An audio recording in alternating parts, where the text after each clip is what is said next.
The silence at the outer perimeter post had a personality. Bren had decided that on his third week there, somewhere between counting the tiny cracks in the observation glass and arguing with a maintenance drone that refused to acknowledge him as a higher life form, the silence wasn't empty, it was patient. It waited, stretched, pressed against his ears until even the hum of his suit felt like a violation of some unwritten agreement. He leaned back in his chair, boots resting on the edge of the console, and stared out at the endless, pale horizon. The sky above the alien desert shimmered faintly with ion trails, thin, glowing scars left by ships that never bothered to land this far out. The official briefing had called this place low risk. Bren had translated that to mean, nothing ever happens here. And if it does, you're probably alone when it does. Exciting assignment, he muttered to himself, shuffling a worn deck of cards in his hands. Front line of absolutely nothing. The console blinked once, as if in agreement, or boredom. Hard to tell. He dealt himself a hand, then another. And now, he continued, I will demonstrate my incredible ability to lose to myself. The drone hovering near the ceiling rotated slightly, its single lens focusing on him with what Bren insisted was judgment. Don't look at me like that, he said. You've been here longer than I have. You know this is as good as it gets. The drone emitted a soft beep. Bren chose to interpret that as sarcasm. He sighed and dropped the cards onto the table. Outside, nothing moved. No wind, no distant figures, no flicker of motion across the dunes. Just the same endless stillness, stretching in every direction, like the universe had decided to pause and forget about this particular corner. Bren leaned forward, tapping the console. Status check, he said. The display flickered, scrolling through lines of data that meant everything was normal. Sensors active. Perimeter intact. No anomalies detected. Of course, Bren said. Why would there be anomalies? That would imply something interesting. He pushed himself up from the chair and stretched, joints cracking in quiet protest. The suit's internal systems adjusted automatically, tightening slightly along his shoulders. You know, he said to the drone, I used to think I'd be out there, doing something important. Strategic missions, critical operations, maybe even heroic. The drone beeped again. Don't laugh, Bren said. I had ambition once. He walked over to the transparent barrier that marked the edge of the post. Beyond it, the desert stretched out in pale waves, broken only by distant rock formations that looked like they had been carefully arranged to confuse anyone trying to navigate them. Now I guard this, he added, gesturing vaguely at everything. For a moment he just stood there watching nothing. Then something moved. It was small, subtle, easy to miss if you weren't already staring into the emptiness, with the kind of intensity that came from having nothing else to do. Bren frowned, leaning closer to the barrier. No, he said quietly. No, that's not. He turned sharply, rushing back to the console. Sensors, he said. Scan forward sector. The display flickered again. For a second, nothing changed. Then a faint blip appeared. Bren stared at it. That's new, he said. He glanced back toward the horizon. The movement was clearer now. A small figure walking steadily toward the post. Not running, not hiding, just walking. Bren narrowed his eyes. That's definitely not standard procedure. The drone shifted position, its lens focusing on the approaching figure.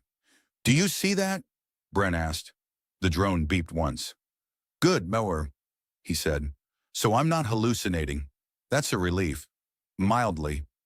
He grabbed his helmet from the table and secured it, the visor sliding into place with a soft hiss. The world outside sharpened instantly, augmented by the suit's systems. All right, he muttered, stepping toward the exit.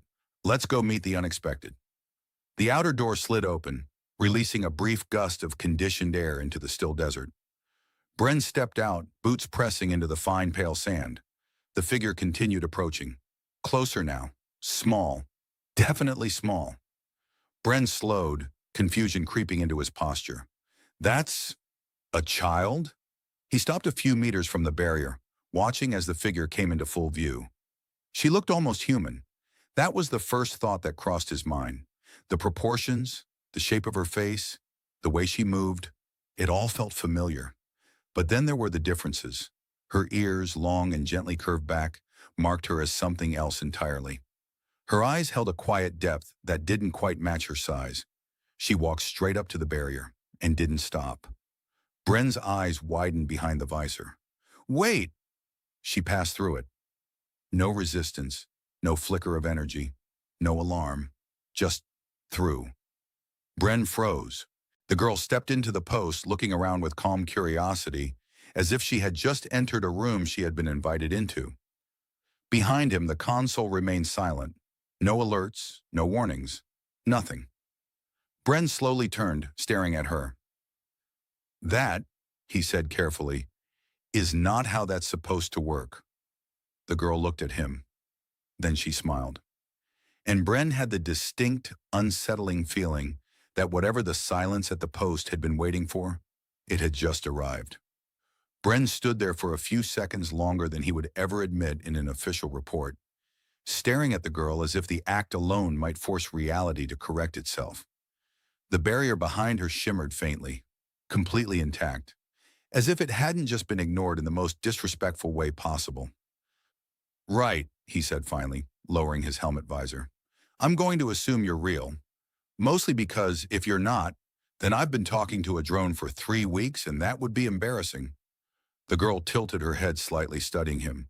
Up close, the differences were clearer. Her ears were long, elegant, tapering back along her head. Her skin held a faint, almost luminous quality under the artificial lighting.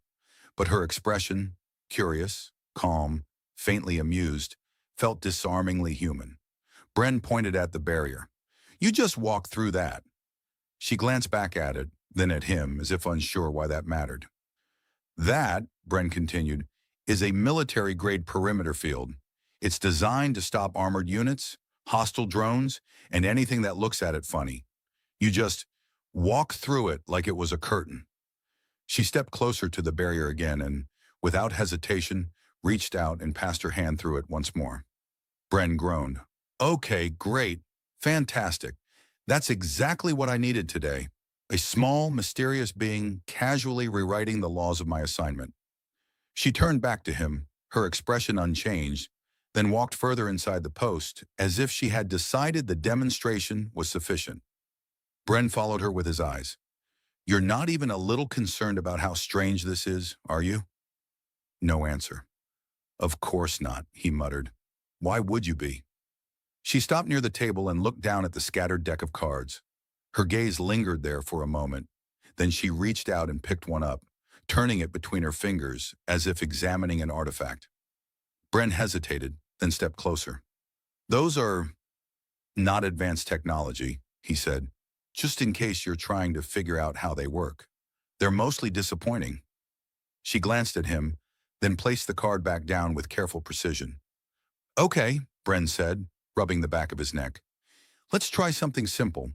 Do you have a name?" Silence. He nodded slowly. "Right. Strong start." She moved around the table, inspecting the rest of the cards. Bren watched her, noticing the deliberate way she handled each object, as if she were cataloging every detail. "You're very calm for someone who just walked into a restricted military zone," he said. "Most people at least pretend to be nervous." She picked up another card and held it out toward him. Bren blinked. "You want me to take that?" She didn't move. "Okay," he said, taking the card. "This is either the beginning of a game or the most polite threat I've ever received." He glanced at the card, then back at her. She was watching him expectantly now. "You've played before?" he asked. She shook her head. "Of course you haven't," Bren said. "That would make things too normal." He gathered the cards, shuffling them with practiced ease. The familiar motion steadied him slightly, something simple and predictable in a situation that was anything but. "All right," he said, sitting down and gesturing to the chair across from him. "I'm going to assume you're not here to invade, sabotage, or secretly take over the post through advanced card-based warfare?" She sat down. "Good," Bren added, "because I'm not prepared for that." He dealt a few cards, sliding them across the table toward her. She watched closely, her eyes tracking every movement. "This is a game," he explained. "Simple rules. I win, you lose. That's the general idea." She looked at her cards, then at his. "Or Bren corrected. Based on my recent performance, I lose. And, well, I still lose. The girl placed one of her cards down, mimicking his earlier motion with surprising accuracy. Bren raised an eyebrow. That was fast. He placed his own card down. She responded immediately. Within minutes, the rhythm of the game settled into place. Bren found himself leaning forward, more focused than he had been in days. Okay, he said after a few rounds, narrowing his eyes. You're picking this up way too quickly. She placed another card down. And you're winning, he added, which I don't appreciate. A faint smile appeared on her face. There it is, Bren said, pointing at her. That's the expression of someone who knows exactly what they're doing. She didn't deny it. He leaned back in his chair, exhaling slowly. I let a mysterious alien child into my post, and now she's defeating me in a game I taught her 5 minutes ago. This is not how I expected today to go. She adjusted the cards in her hands, then looked at him again. You're staying, aren't you? Bren said. No answer. He sighed. Yeah, I thought so. He reached over, grabbing a ration pack from the table and sliding it toward her. Here, it's not great, but it's technically food. She examined it briefly, then opened it with careful precision. Bren watched as she took a small bite, her expression shifting slightly, subtle but noticeable. Don't worry, he said. That's the standard reaction. Disappointment is part of the experience. She took another bite anyway. Or you're just very polite, Bren added. The girl glanced at him, then back at the cards. Bren picked up the deck again, shuffling it with a small smile. All right, he said. One more round, but this time I'm definitely winning. She placed her next card down immediately. Bren looked at it, then at her. You're already ahead, aren't you? The faint smile returned, and somewhere in the quiet hum of the post, Bren realized the silence had not just been broken. It had been replaced.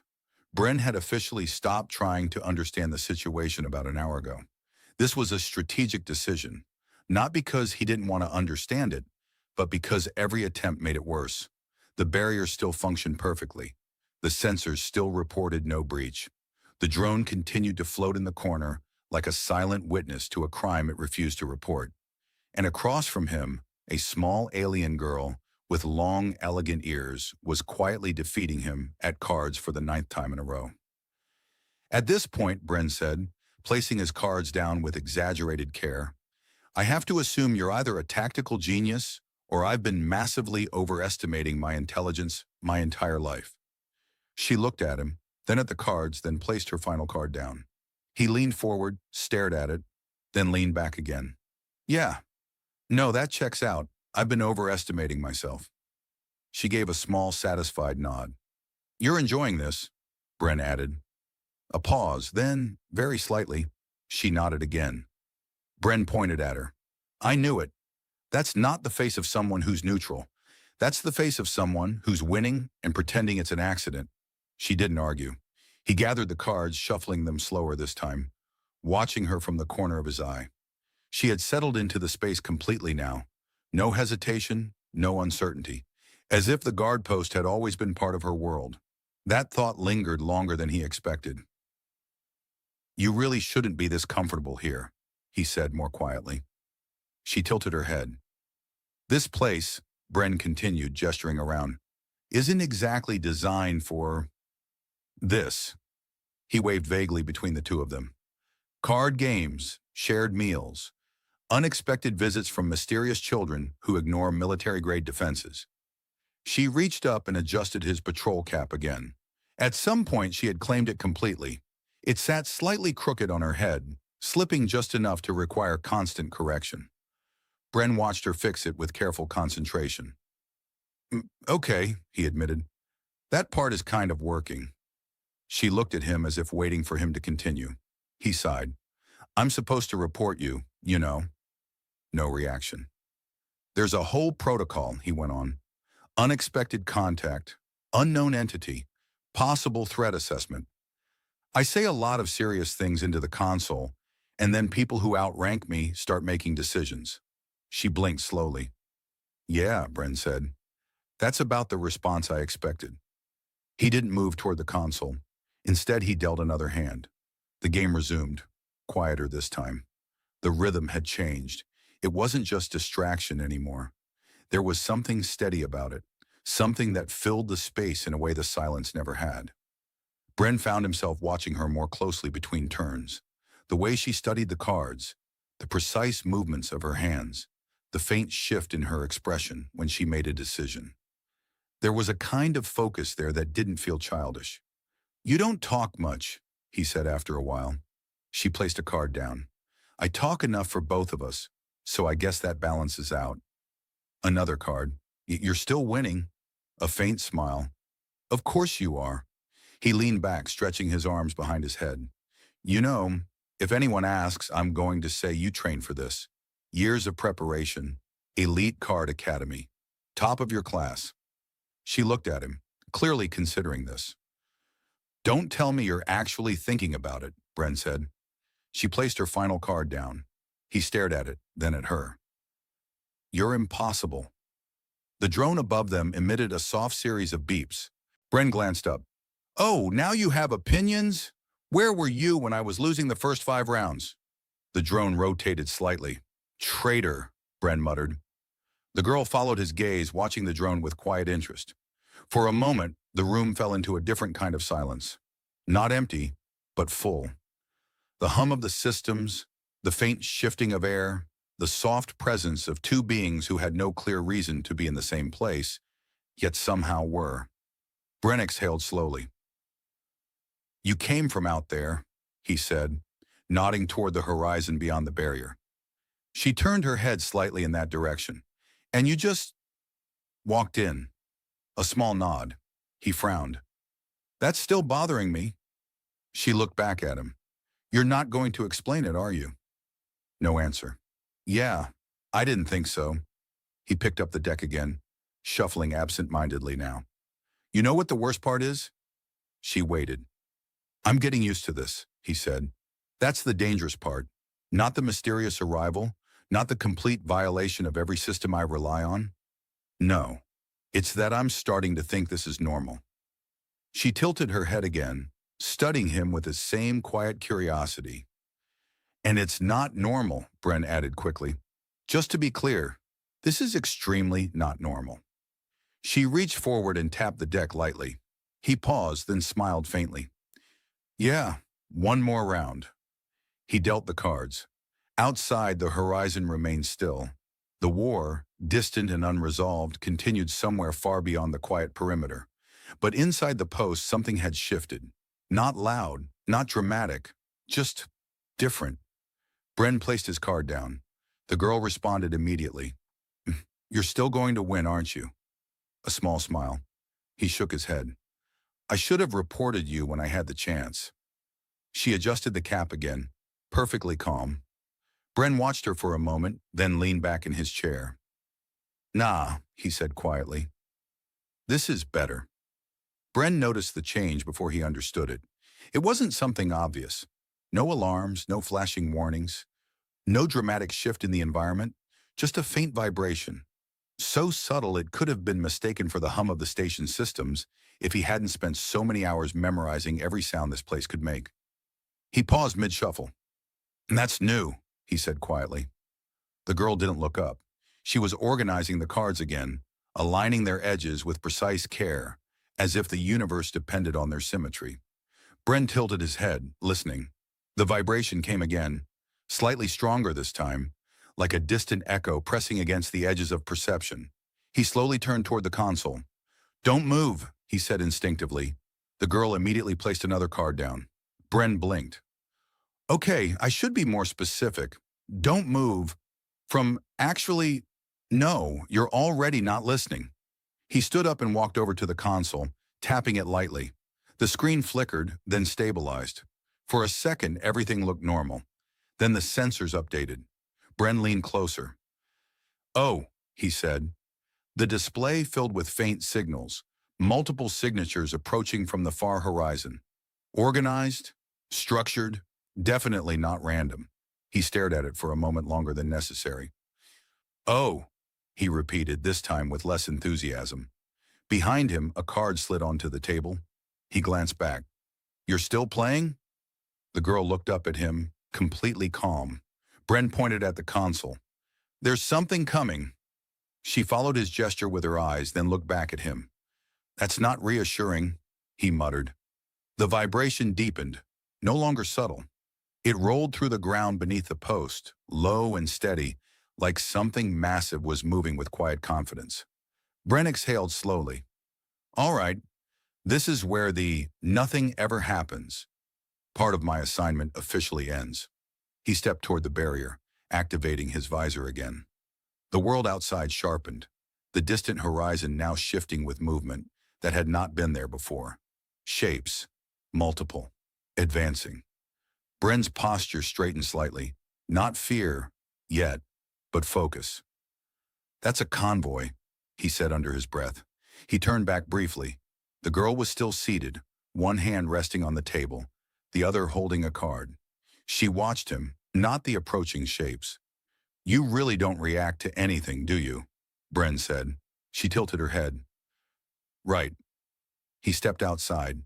The air felt different now, not because it had changed, but because the stillness had been broken. The desert, which had once stretched endlessly in quiet indifference, now carried motion, purpose. The convoy was clearer now. Sleek, angular vehicles moved in formation, their surfaces reflecting the pale light in sharp lines. Above them, faint energy distortions hinted at aerial escorts, barely visible unless you knew what to look for. Bren stopped a few steps from the barrier. This is definitely not routine, he said. He crossed his arms, watching as the formation advanced without hesitation. There was no attempt at concealment, no caution. Whoever they weren't worried about being seen. Great, Bren muttered.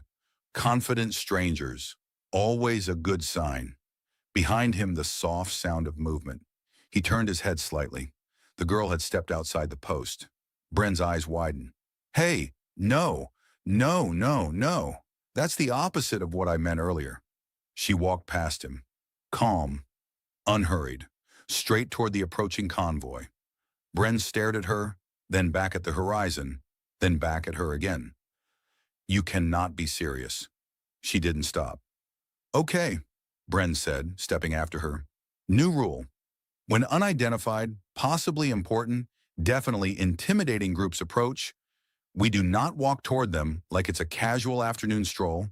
She continued forward. Bren quickened his pace, catching up enough to stand slightly behind her. Not in front. He wasn't that confident, but close enough to feel like he was at least participating in his own survival. You know something, don't you? He said quietly. She didn't answer. The convoy slowed. The formation shifted slightly, precise and controlled. The lead vehicle came to a stop first, followed by the others in perfect sequence. Bren swallowed. This is the part where I would normally call this in, he said. He glanced back at the post. The console remained silent. And I'm definitely going to regret not doing that. The air seemed to tighten as figures began to emerge from the lead vehicle. Tall, composed, armed, but not aggressively so. Their movements were measured, deliberate. And then, one figure stepped forward. Everything else seemed to pause around her. Bren didn't know how to explain it. It wasn't just authority. It wasn't just presence. It was something deeper, something that made the space itself feel more structured, more intentional. She looked almost human. Almost. Her long ears curved back elegantly, marking her as the same kind as the girl beside him. Her expression was calm, but there was tension beneath it.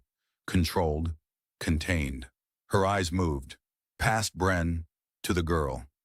She stopped walking. The girl stopped too. For a moment, nothing moved. Bren stood there, caught between them, suddenly very aware that he had absolutely no idea what role he was supposed to play in this situation. I feel, he said quietly, like I'm in the middle of something important. Neither of them responded.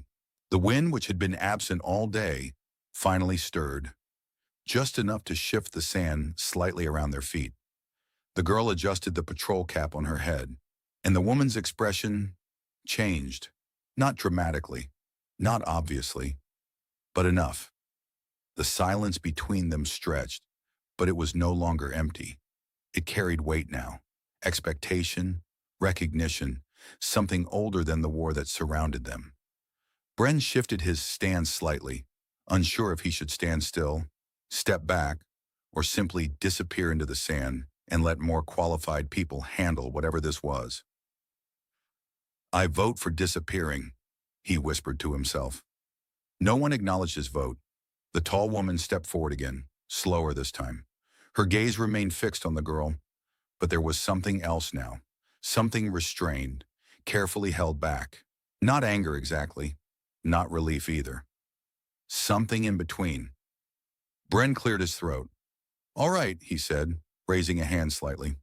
"Before anyone assumes I've done something very wrong, which to be fair is possible, I'd like to clarify that I did not kidnap anyone." No reaction. "Or invade anything," he added, "or start a diplomatic incident. As far as I know." The soldiers behind the woman shifted subtly, their attention clearly on him now. "That sounded more convincing in my head," Bren muttered. The woman stopped a few steps away. Up close, the details were sharper. Her expression was composed, but the tension beneath it hadn't disappeared. It had simply changed shape. Her eyes moved briefly to Bren. He straightened instinctively. "Hello," he said. "I am currently very aware that I am underqualified for this situation." A pause, then her gaze returned to the girl. "You left," she said. Her voice was calm. Too calm. The girl nodded. Bren glanced between them. "Okay, good. Communication. That's a positive sign." No one agreed. "You crossed the perimeter," the woman continued. Another nod. Bren raised a finger. "In her defense, if we're doing defenses, I don't think the perimeter applies to her. It's more of a suggestion." The woman's eyes flicked toward him again. He immediately lowered his hand. "I'll stop talking now." The girl reached up and adjusted the patrol cap again, as if reminding herself it was still there. The movement was small, almost absent-minded. But the woman noticed. Something shifted in her posture. Not visibly to most, but Bren saw it.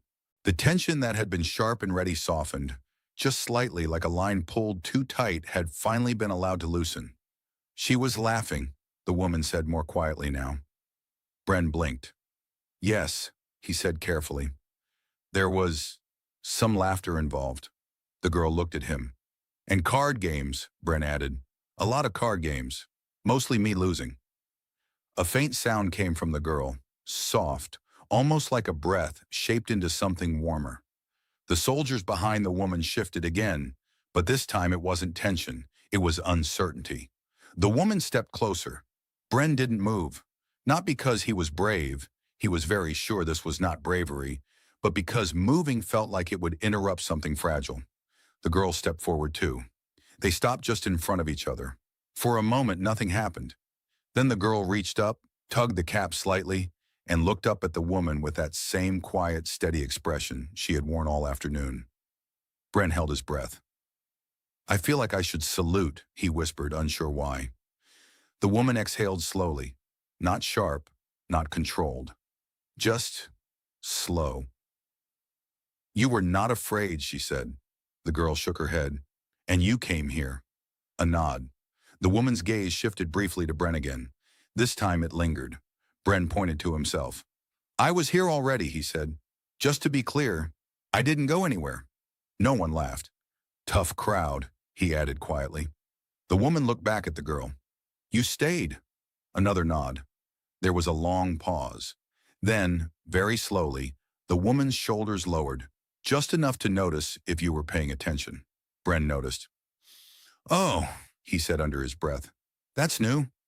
The girl stepped closer, closing the last bit of distance between them. The soldiers behind the woman didn't move. They didn't speak. They simply watched as if whatever decision was being made here was not theirs to influence.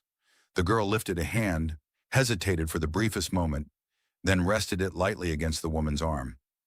Bren blinked. "Okay," he whispered. "That's definitely important." The woman didn't pull away. Instead, she looked down at the small hand resting against her arm. Then slowly, she placed her own hand over it. The tension in the air shifted again. Not gone, but different. Bren exhaled quietly, only now realizing he had been holding his breath for far too long. So, he said carefully, I'm going to assume this is not the part where I get arrested. The woman didn't look at him this time, but something in her expression had changed. Not completely, not permanently, but enough. The moment did not break. It settled. That was what unsettled Bren the most. He had expected something sharper, a command, a reaction, an escalation. Instead, the air seemed to shift into a quieter shape, as if whatever storm had arrived with the convoy had decided, for now, to wait. The woman's hand remained over the girl's. No one moved. Bren slowly released the breath he didn't remember holding and took half a step back, then stopped, unsure if even that was too much movement. I'm just going to stand here, he whispered to himself. Very still, very harmless. Behind the woman, one of the soldiers adjusted their stance, the faint hum of their armor briefly rising and falling. Their attention was still alert, but it no longer carried the same edge. It was watchful now, not ready. That felt like progress. Bren cleared his throat, then immediately regretted it. I feel like silence is important here, he said quietly, but also I'm very bad at it. The girl glanced back at him. There was that faint smile again. Bren pointed at her. See? You understand. This is my burden. The woman's gaze shifted slightly, not fully to Bren, but enough to acknowledge his existence again. You spoke with her, she said. It wasn't a question. Bren straightened. Yes, he said. Mostly one-sided, but I like to think I carried the conversation well. A pause. She does not speak often, the woman added. Bren nodded. I noticed. She communicates more through strategic card dominance. The girl adjusted the patrol cap again. Bren gestured toward it. That's mine, by the way. I'm not asking for it back. I've accepted the situation. For a moment, nothing happened. Then, very subtly, the woman's expression shifted again. Not quite a smile, but something dangerously close to one. Bren blinked. Was that? No, I'm not going to assume anything. That's how misunderstandings happen. The girl stepped back slightly, though her hand lingered against the woman's arm for a moment longer, before dropping. She turned halfway, looking between them as if expecting something. Bren followed her gaze. Oh, right. Interaction. That's still happening. He gestured vaguely toward the post. There's a table, cards, questionable food supplies. Not exactly a formal setting, but it's what I have. The soldiers behind the woman shifted again, exchanging brief glances. The offer had not been directed at them, but it had reached them anyway. The woman remained still for a moment longer. Then she stepped forward. Not toward Bren, toward the post. Bren's eyebrows lifted. Oh, that's new. The girl immediately followed, moving ahead of her this time, as if guiding the way. Bren hesitated, then quickly moved to the side, clearing the path. Yes, please, come in. Ignore the complete lack of preparation. We don't get many visitors who arrive with this level of presence. The woman passed him without a word, her movements smooth and controlled.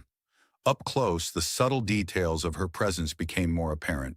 The faint energy field woven into her attire, the quiet hum of something advanced, something far beyond the simple systems Bren relied on. Right, he muttered, stepping in behind them. Definitely not low risk anymore.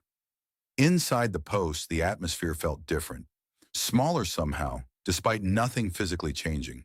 The table, the console, the drone, all of it seemed suddenly inadequate. The girl moved back to her chair and sat down, placing her hands on the table as if resuming a pause moment. The woman remained standing. Her gaze moved across the space, taking in every detail. The cards, the ration packs, the chair Bren had been sitting in. This is where she stayed, she said. Bren nodded. Yes, against all standard procedures. But in my defense, she didn't exactly ask for permission. The girl glanced at him again. Okay. She also didn't not ask, he corrected. The drone above emitted a soft series of beeps. The woman looked up at it briefly. Bren followed her gaze. That's not important. It mostly judges me. The drone rotated slightly. See? Bren added. The girl reached for the deck of cards. Bren watched her, then looked at the woman. Would you? He started, then stopped. No, that's probably not appropriate. A pause. The woman looked at the table. Then slowly, she stepped closer. Bren blinked. Wait, are we actually doing this? The girl began dealing the cards. Her movements were precise, practiced. Bren let out a quiet breath of disbelief. I taught her that, he said, half to himself. I'm responsible for this. The woman watched the cards being placed in front of her. For a moment, she didn't move. Then she reached down and picked one up. Bren stared. No way! The girl looked at him, her expression calm but unmistakably pleased. You're encouraging this, Bren said. The girl placed her first card down. The woman followed. Bren leaned back against the console, crossing his arms. All right, he said. I'm officially a spectator in my own post. He watched as the two of them continued, the rhythm forming quickly, naturally. I should warn you, he added, glancing at the woman. She's very good, suspiciously good. The girl did not deny it. For the first time since the convoy had arrived, Bren allowed himself to relax slightly. Okay, he said quietly. This is definitely not how I expected this day to end. The drone beeped again. Bren looked up at it. Don't start. The game ended without ceremony. There was no declared winner, no triumphant gesture, no acknowledgement of who had outplayed whom. The final card settled on the table, and the rhythm that had filled the small post simply stopped. Bren pushed himself off the console and stepped closer, peering down at the scattered cards. I have no idea who won, he admitted. The girl looked at him. The woman looked at the table. Neither answered. I'm going to assume it was not me, Bren added, for consistency. The faintest shift touched the woman's expression again. So brief it might have been imagined. But Bren didn't think it was. The girl gathered the cards, stacking them neatly the way she always did, each edge aligned with quiet precision. When she finished, she placed the deck back in the center of the table, then rested her hands beside it, still, calm, complete. The moment held. Then the woman spoke. We leave. The words were not sharp, not commanding, just certain. The girl did not react immediately. Bren felt something tighten in his chest before he had time to question it. Right, he said, nodding once. Of course. That makes sense. You arrived with an entire convoy. Leaving with it is statistically likely. The girl looked at him. He pointed lightly at the table. You can take the cards. I feel like they belong to you now. You've clearly mastered them. She didn't move. Or not, Bren said quietly. The woman stepped back from the table, giving the space a final, measured look. Not dismissive, not detached, just aware. This place, she said, is quiet. Bren let out a small breath. That's one word for it. The girl stood. The patrol cap shifted slightly as she moved, slipping just enough to remind her it was still there. She reached up and adjusted it again, the motion now so familiar it felt like part of her. Bren watched her. And you're really keeping that, huh? She looked at him. A pause, then, slowly she lifted the cap off her head. Bren blinked. Oh. She stepped closer and held it out to him. For a second, he didn't take it. You don't have to, he said. It looks better on you, honestly. She didn't lower her hand. Bren hesitated, then reached out and took it carefully, as if it were something fragile. All right, he said softly. Thank you. The girl watched him for a moment longer, then turned back toward the woman. Something had shifted again. Not in the space. In him. Bren noticed it as he stood there, holding the cap. The post felt different now, not because it had changed, but because he had. The silence that had once pressed against him now felt lighter. Less like something to endure, more like something that could hold meaning if you let it. That's inconvenient, he muttered. I was getting used to complaining about it. The woman glanced at him briefly. You allowed her to stay, she said. Bren shrugged. She didn't seem like she was going anywhere. A pause, then more quietly. And I didn't want her to. The words surprised him as much as anyone. The woman studied him for a moment. Then she nodded. It was small, but it was enough. The girl stepped forward again, stopping just in front of him. For a second, neither of them moved. Then she reached out and tapped the deck of cards on the table once. A simple gesture. Bren smiled faintly. Yeah, he said. I'll keep practicing. One day I might even win. The girl's expression softened, just slightly. Then she turned and walked toward the exit. The woman followed. Outside, the convoy waited, silent and ready. The soldiers shifted as they approached, their formation adjusting without a word. Bren stood in the doorway, watching. You know, he called out, if she ever wants a rematch. He stopped himself. No, he corrected. When she wants a rematch.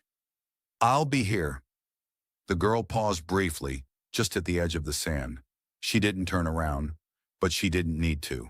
Then she continued forward. The woman stepped into the formation, and the convoy began to move again, smooth, controlled, disappearing slowly back into the vast, pale horizon. Bren remained where he was. The silence returned, but it wasn't the same. He stepped back inside the post, placing the cap on the table beside the deck of cards. The drone hovered above, its lens focused on him. Don't say anything, Bren told it. The drone beeped once. Bren exhaled, then sat down, picking up the deck. He shuffled the cards slowly, thoughtfully. Outside, the horizon stretched endlessly once more. Inside, the quiet held something new. All right, Bren said, dealing himself a hand. Let's see if I've learned anything. He placed the first card down, and for the first time since arriving at the post, the silence didn't feel like something waiting. It felt like something that had already happened and stayed.